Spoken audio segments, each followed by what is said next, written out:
Well, my next guest says that when it comes to the home, Bed Bath & Beyond will be the leader in a 360-degree relationship. So I want to bring in Bed Bath & Beyond Executive Chairman, Camping World Chairman and CEO, and the host of The Fixer, Marcus Lemonis. That's a lot of titles. I know, my man, if we read all the titles, we'd be like at 6 o'clock. We'd be like signing off. See you tomorrow.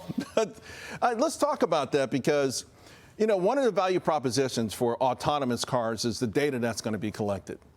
And when I read your note, I had like one of those V8 things. I never thought about the home maybe being a similar situation. Explain exactly what you're driving at. Well, I think ultimately people used to think about Bed Bath & Beyond as a place you buy towels and rugs and things of that nature. And ultimately... In those tight aisles that a guy like me can't get around. That's right. That's okay. The reason that I got into the business about a year and a half ago is I really want to reimagine how people think about their home. The American dream is about buying your first home. Right. You and I both remember the day we bought our first home, we had a high mortgage, we didn't have a lot of money down, we had a high payment.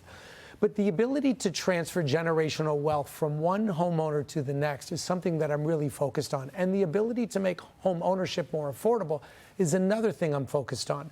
So when I look at all the data that's out there, both from purchasing predictability to all the information that you could gather, what type of home do you have? What's your mortgage? Have you pulled a permit? How's your credit? I want to triangulate all of that to be able to provide people options around home ownership that I don't think exist today. But when you say data collection, blockchain, tokenization, and things like that. It's monetization. Monetization. That's right. And so ultimately what I want to build with Bed Bath & Beyond is a data company that understands how to collect data, how to communicate that data back to consumers in things that they want. So whether that's mortgages, financing, HELOCs, insurance, home maintenance, anything like that, I want to put all of that on chain. And so we're developing a life chain that will allow people to put their home and all their life activities on there. And then the retail business and the omni-channel business is nothing more than data collection and providing them value. And so you recently had a dividend, announced a dividend of warrants to shareholders. Yep. It seems like you're going to have to raise some money to pull this off, if I'm reading this right. Well, we're in a blackout period, so I can't tell you everything. Okay, but here's what I can tell you. The company has very little debt and has a lot of cash, and we're working towards getting to cash flow positive. The reason I did the warrant isn't to raise money. The reason I did the warrant is because I have had a group of shareholders that have been with us a long time. Now, the warrant is at $15.50. We're sitting at, I think, $11.87 today. So we have some work to do, and we have some points to put up on the scoreboard before that 15 comes to You've got a fruition. very loyal shareholder base. A very loyal shareholder base, but I don't want a meme stock. I want a stock built on fundamentals, and I want a stock built on results. And until the results are there, the price isn't going to be there. What are your thoughts? Here's a headline: Trump urges Fannie Mae, Freddie Mac to boost home building. Obviously, you and I have had these conversations about the American dream. Yep. And how it's moved so far away from younger people. Either older folks are buying more homes than young folks. People are buying homes with cash. The average age was in the 20s. It's well in the 30s now. Will this help?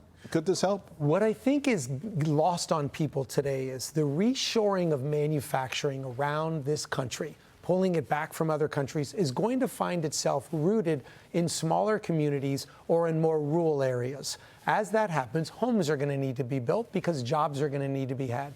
And so I think what President Trump is triangulating here is there a way to actually make home ownership more affordable by contacting companies like Lennar and a variety of companies like that to go out into the suburbs where these manufacturing facilities are going to be built? I think it's possible. I really do. I do too. I hope he gets the political time to pull this off because I think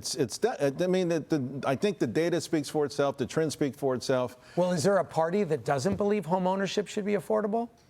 Well, you know what? When it comes to political parties, they change what they believe if they think they can get elected. And I think that's why I'm registered independent, because I don't have a lot of faith in either party. I have more faith in President Trump as an individual, to be quite honest with you. But I don't have a lot of faith in the Republican Party, and I have no faith in the Democratic Party if they think they can get reelected. Like tariffs. Democrats love taxes on corporations. They would be the first one, if they could have thought of it, to say this might be an ingenious way of taxing corporations, right? But now they're against it. And so that's what I'm worried about, Marcus, is that we can have some great things that could happen in this country, but we don't have the wherewithal to agree. One group wants power over the other group. If they ever got together and say, hey, you know what, if the Democrats today said, we're going to uphold these tariffs, I think we would all go deaf because of all the construction from shore to shore in this country, the reshoring you're talking about. I will agree, but I'll leave you with this final thought. If we want this to be a prosperous nation, which we do, more prosperous than it is today, it starts with affordable home ownership from coast to coast. I'm with you. Period. End I'm of with story. you. If I can't lay my head down at night, I don't know what I'm working for. Less than a minute to go. One reason why I loved watching your show before when it was on Brand X was you would settle down. The first way that you get people to be successful is to get them to take care of themselves, to be more civil with each other. Husband and wives, fathers and sons, siblings. We saw that almost every episode. And you think maybe in this country the tide is turning on civility? I do. I think the tide is turning because when we look at the kind of violence that we've seen lately, particularly in the assassination of Charlie Kirk, I think we're starting to get to the point where it doesn't matter what side you're on. I've seen a lot of people say the insanity just has to stop. Mark, it's great stuff, man. Can't wait to see the show tonight. Don't forget about The Fixer on Fox. Hey, right now, he's going to be in the bottom line tonight, but The Fixer on Fox Tuesday nights, 8 p.m. Eastern.